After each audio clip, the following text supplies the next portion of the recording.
Aujourd'hui, nous organisons notre troisième meet-up. Et nous croyons particulièrement à l'efficacité de ce type de rencontre entre d'un côté des TPE, des PME, des ETI, des structures d'économie sociale et solidaire, et de l'autre côté les grands donneurs d'ordre qui vont construire les ouvrages olympiques, que ces donneurs d'ordre soient des donneurs d'ordre publics, comme la Solideo ou les collectivités, ou des donneurs d'ordre privés, comme les opérateurs qui vont construire le village olympique. Ce que nous avons constaté lors des 2 premiers meet-up, c'est que ce sont plus de 1000 rendez-vous qui sont organisés à l'occasion de ces rencontres entre près de 450 à 500 entreprises. Et nous pensons que c'est à l'occasion de ces rencontres, de ces mises en relation, que la valeur se crée, que la valeur soit financière, soit opérationnelle, ou quelque part que de belles rencontres qui iront au-delà des ouvrages olympiques naissent. Alors, ce que nous avons vu depuis près de 2 ans que la Solideo a été créée, que la dynamique des ouvrages olympiques est créée, c'est que plus de 305 PME aujourd'hui bénéficient de contrats liés aux ouvrages olympiques. 305 PME pour un montant de 50 millions d'euros, ça fait à peu près 18% de l'ensemble des marchés ou des contrats que nous avons passés.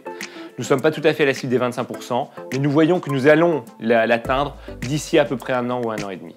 Et ça, c'est extrêmement prometteur et c'est l'engagement collectif que tous les donneurs d'ordre ont pris pour que les Jeux Olympiques et singulièrement les ouvrages olympiques profitent à tout le tissu économique local, le tissu économique francilien, le tissu économique français. Nous voulons faire des Jeux de Paris 2024 une vraie opportunité pour ce pays, et d'abord une opportunité économique. On va mobiliser à peu près 150 000 emplois, on va accueillir 206 pays, donc ce sont des opportunités économiques importantes. Pour nous, ce meet-up est très important parce qu'il permet de relever 2 grands défis. Le premier, c'est de réussir à informer sur la publication de nos marchés et de permettre aux entreprises d'anticiper et de se préparer.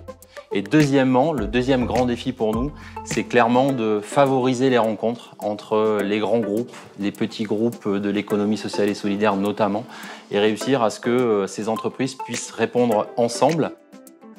Alors, il y a 2 raisons pour lesquelles nous participons à ce 3e meet-up. La première, c'est en tant que MEDEF, nous avons la conviction que le sport est à la fois une source de compétitivité et de croissance pour notre pays, et d'autre part que les grands événements sportifs internationaux sont porteurs également pour notre pays. Ça, c'est la première raison en tant que MEDEF représentant des entreprises.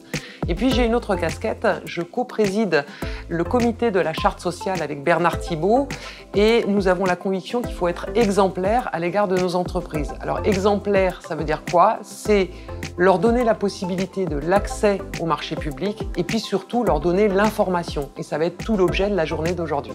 C'est l'occasion de pouvoir, que ce soit en virtuel ou en réel, montrer l'excellence française, montrer l'innovation française qui émerge des PME et des startups. Un meet-up, c'est une rencontre. Donc évidemment, opportunité d'affaires, opportunité d'emploi, rencontre entre les entreprises issues de l'économie solidaire ou celles classiques, rencontre entre des donneurs d'ordre, des TPE, des PME, et puis aussi fédération des acteurs économiques et institutionnels autour des ouvrages des Jeux Olympiques et des Jeux Olympiques eux-mêmes.